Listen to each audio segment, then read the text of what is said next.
Say hi, Ginalet.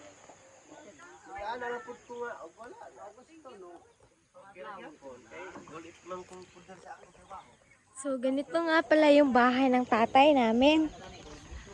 Oh, bakit may unggoy dyan? Meow, meow. Ay, unggoy tapos meow.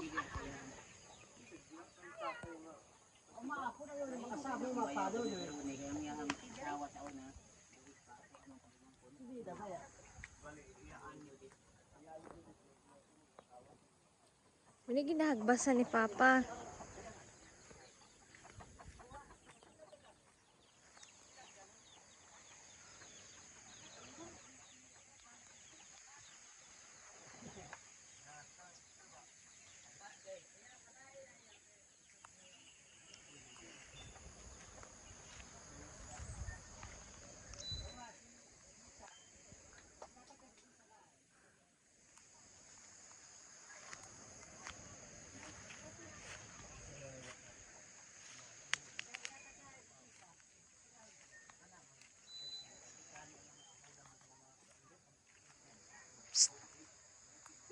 Moy!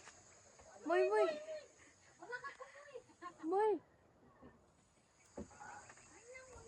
Dito lang ba kayo nakatira? Dito lang po kami. Mahirap lang po kami ngayon. May ibibigay ako sa inyo. Ito lang yung ano namin. Dito nga sila nakatira. At tinignan namin ang kanilang bahay. Napakaawa talaga. KMG sa to, te.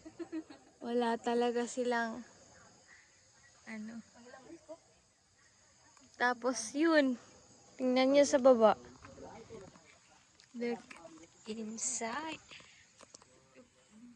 Inside. Kulungan ng manok. Tapos, yun din.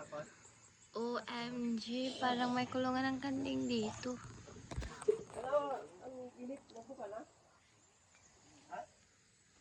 Yung magmakasabaw.